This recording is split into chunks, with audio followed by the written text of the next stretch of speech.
Hello everyone और special good morning to all of you. एक बार फिर से स्वागत है आपके अपने YouTube channel study with Sonuraj में।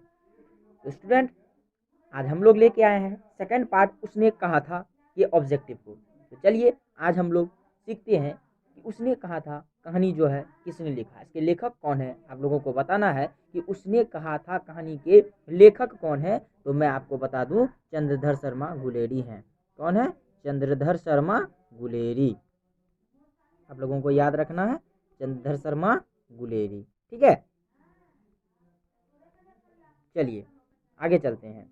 एंड एक क्वेश्चन और है कि लेखक चंद्रधर शर्मा गुलेरी का जन्म कब हुआ था। जन्म कब हुआ था बताना है आप लोगों को, इसका जन्म कब हुआ था। तो आपको मैं बता दूं, इसका जन्म 7 जुलाई 1883 ईस्वी को हुआ था। 7 जुलाई 1883 ईस्वी को चंद्र शर्मा गुलेरी का जन्म हुआ था। और निधन कब हुआ था? तो 12 सितंबर 1922 ईस्वी, 12 सितंबर 1922 ईस्वी को हुआ था। ये सब चीज़ आप लोगों को याद रखना है। तो ज़्यादा समय ना लेते हुए मैं आगे बढ़ता हूँ और आज का फर्स्ट क्वेश्चन देखता हूँ। क्वेश्चन नंबर 1 में क्या है कि उसने कहा था कहानी में किस शहर का चित्रण है। तो बताइएगा, उसने कहा था कहानी में किस शहर का चित्रण है।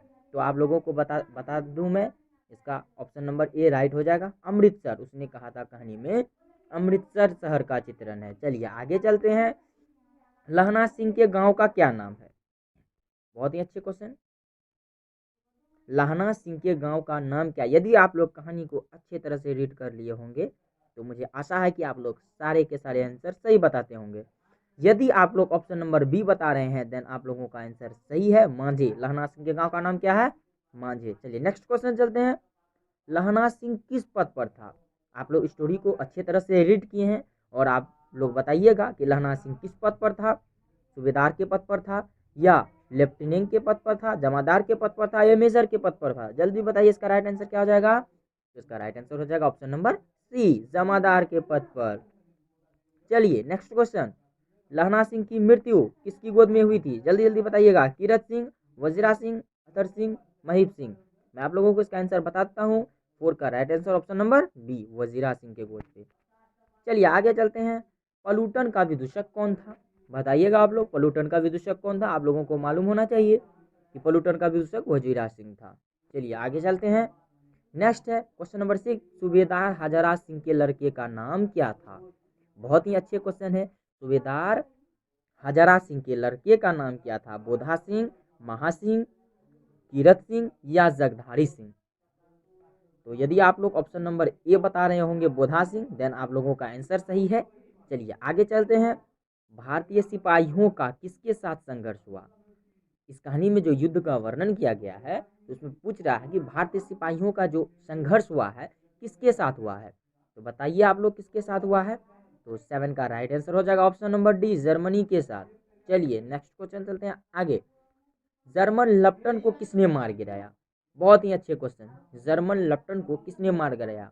हम भी स्टोरी में पढ़ चुके हैं कि जर्मन लेफ्टन को जो है लहना सिंह ने मार गिराया। किसने मार गिराया? लहना सिंह। चलिए नेक्स्ट क्वेश्चन है। सिख राइफल के जमादार लहना सिंह का नंबर क्या था? बहुत ही इजी क्वेश्चन है ये। आप लोगों को मैं बता चुका हूँ कि सिख राइफल के जमादार लहना सिंह का नंबर क्या है। तो क्या है? 77 है। चलिए आगे चलते हैं। Next question, question number 10। सरकार ने सूबेदार को जमीन कहाँ दी? सरकार ने सूबेदार को जमीन दी थी तो वो कहाँ दी थी? तो लायलपुर में दी थी। चलिए एक और बात मैं आप लोगों को बता दूं कि चंद्रधर शर्मा गुलेरी का जो है जन्म स्थान वो कहाँ है? तो जयपुर राजस्थान में है। कहाँ है? जयपुर राजस्थान। ये चीज़ आप लोगों को याद रखना, ये आपके अभी क्वेश्चंस में जरूर आएंगे। और एक क्वेश्चन और हो जाता है यहाँ पे, लेखक के पिता का नाम क्या था? तो लेखक के पिता का नाम क्या था? ये भी क्वेश्चन काफी इंपॉर्टेंट है। तो आप लोगों को बता दूं, लेखक के पिता का नाम था पंडित शिवराम। क्या था? पंडित शिवराम। आप लोगों को याद रखना है, लेखक के पिता का नाम पंडित शिवराम था। और इसके माता का नाम क्या था? इसके माता का नाम जो था वो क्या था? लक्ष्मी देवी। वेरी गुड, लक्ष्मी देवी। इसके माता का नाम क्या था? लक्ष्मी देवी। और ये पंडित शिवराम की तीसरी पत्नी थी। पंडित शिवराम की तीसरी पत्नी लक्ष्मी देवी थी और इनके ही पुत्र थे चंद्रधर शर्मा गुलेरी। चलिए आगे चलते हैं। Next question, question number 11, Guler ji का जन्म हुआ था।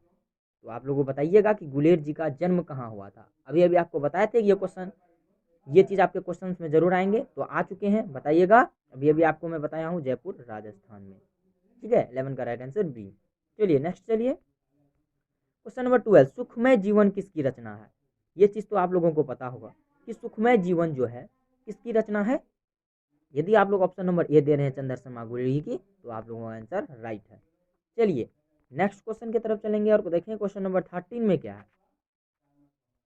उसने कहा था कहानी कब प्रकाशित हुई। वेरी इंपॉर्टेंट क्वेश्चन है और ये पूछे जाते हैं, इसलिए इसको VBI मानिए आप लोग। तो उसने कहा था कहानी कब प्रकाशित हुई है, 1915 में हुई है। चलिए आगे चलिए, कछुआ धर्म किसकी कृति है। कछुआ धर्म किसकी कृति है, तो चंद्रधर शर्मा गुलेरी की कृति है। चलिए आगे चलिए, पुरानी हिंदी रचना है, पुरानी हिंदी रचना है, तो इसका राइट आंसर हो जाएगा option number D, Chandradhar Sharma Guleri की रचना है।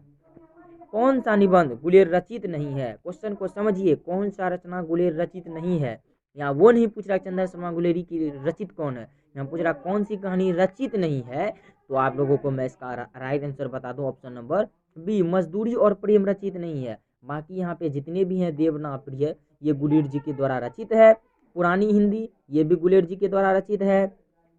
मोरसी मोही कुठाव भी रचित है। तो आप लोगों को याद रखना है कि कौन सी रचित नहीं है, तो मजदूरी और प्रेम। आगे बढ़ते हैं क्वेश्चन नंबर 17 की तरफ। पुराई का क्या अर्थ होता है। आप लोगों को मालूम ही होगा कि पुराई का अर्थ क्या होता है इस कहानी में, तो मंगनी होता है। चलिए, बोधा कौन था। बहुत ही अच्छे क्वेश्चन, बोधा कौन था। हजारा सिंह का भाई, लहना सिंह का भाई, वजीरा सिंह का भाई, या सूबेदार हजारा सिंह का बेटा। तो देन आप लोगों का ऑप्शन नंबर डी सही हो जाएगा। सूबेदार हजारा सिंह का बेटा का नाम क्या था, बोधा। चलिए आगे, चंद्र शर्मा गुलेरी की कहानी कौन सी है। बहुत ही इजी क्वेश्चन है और आप लोगों को बता भी चुके हैं। चंद्र शर्मा गुलेरी की कहानी कौन सी है, बताइए। वेरी गुड, उसने कहा था। चलिए आगे चलिए, कौन सी कहानी चंद्र शर्मा गुलेरी की लिखी हुई नहीं है। इसमें ऐसा कौन सी कहानी है जो चंद्र शर्मा गुलेरी के द्वारा लिखी हुई नहीं है। इसमें कफन जो है, कफन, यह चंद्र शर्मा गुलेरी द्वारा रचित नहीं है। सुखमय जीवन तो रचित है, आप लोगों को पता है। बुद्ध का कांटा भी चंद्र शर्मा गुलेरी द्वारा रचित है। उसने कहा था तो चंद्र शर्मा गुलेरी ही लिखी हुए, तो कफन जो है ये राइट हो जाएगा। चलिए नेक्स्ट है, गुलेर जी किस गांव के मूल निवासी थे। आपको मैंने बोला था ये क्वेश्चन काफी इंपॉर्टेंट है, ये आएंगे जरूर। तो इसका राइट आंसर हो जाएगा बी, गुलेर जी किस गांव के मूल निवासी थे, गुलेर गांव के मूल निवासी थे। उसने कहा था कहानी के कहानीकार कौन है। काफी इंपॉर्टेंट और इजी क्वेश्चन। उसने कहा था कहानीकार आप लोगों को मालूम ही होगा, चंद्र शर्मा गुलेरी है। चलिए, चंद्र शर्मा गुलेरी किस युग के कहानीकार हैं। बहुत ही इंपॉर्टेंट क्वेश्चन। चंद्र शर्मा गुलेरी जो है किस युग के कहानीकार हैं, तो आप लोगों को बता दूं कि द्विवेदी युग के कहानीकार हैं। आप लोगों को याद रखना, किस युग के, द्विवेदी युग के। चलिए आगे, 24 में है, उसने कहा था कहानी कितने भागों में विभक्त है। काफी इंपॉर्टेंट क्वेश्चन। उसने कहा था कहानी कितने भागों में,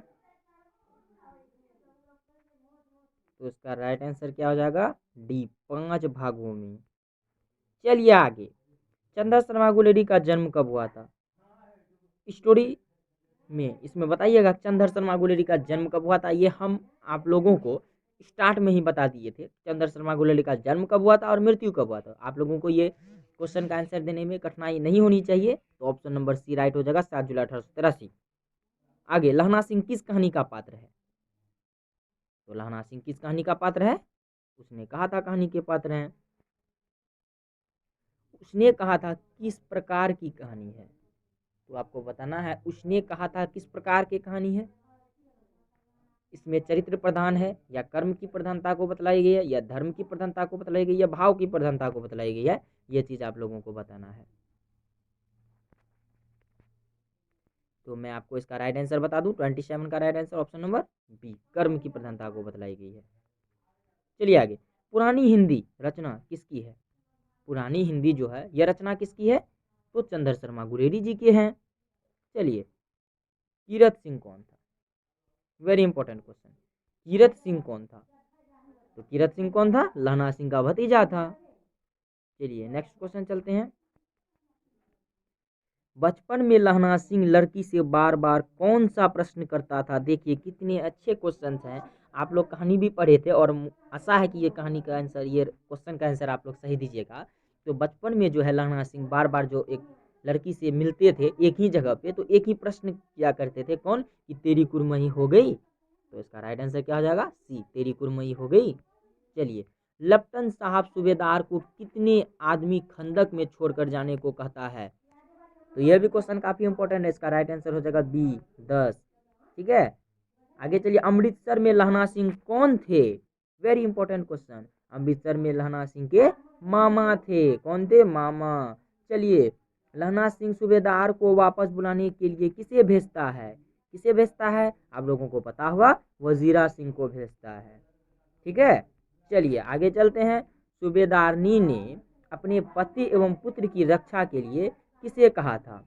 जब युद्ध होने जा रहा था, युद्ध के दौरान सूबेदारनी, वही सूबेदारनी जिससे बार बार कभी प्रश्न किया करते थे कि आपकी कुरमई हो गई, तो वो सूबेदारनी किसे कहते थे? तो लहना सिंह को कहते थे। किसे कहते थे? लहना सिंह को। चलिए आगे, लहना सिंह का सिर अपनी गोद में लेकर कौन बैठा था? वेरी इंपॉर्टेंट और काफी अच्छे क्वेश्चन हैं। तो कौन बैठा था? वजीरा सिंह बैठा था। नेक्स्ट है, लहना सिंह के मामा कहाँ के रहने वाले थे? ये क्वेश्चन भी आप लोगों को बता चुके हैं कि लहना सिंह के मामा जो है वो कहाँ के रहने वाले थे? तो अमृतसर के रहने वाले थे। चलिए आज का लास्ट क्वेश्चन देखेंगे हम लोग। उसने कहा था कहानी जो है किस वर्ष की रचना है? तो आपको मैं बता भी चुका हूँ, यह क्वेश्चन VVI भी मार दिया था। तो उसका राइट आंसर हो जाएगा ए, 1915। उसने कहा था कहानी 1915 में रचित हुआ। तो गाइस, मैं आशा करता हूँ ये वीडियो आप लोगों को अच्छा लगा होगा। तो आप लोग हमारे इस चैनल पे बने रहें एंड सब्सक्राइब करें हमारे यूट्यूब चैनल को, ताकि हमारा हर वीडियो आप तक तुरंत पहुँचे। तो तब तक के लिए बाय, मिलते हैं हम लोग नेक्स्ट वीडियो में नेक्स्ट लेक्चर के साथ। बाय।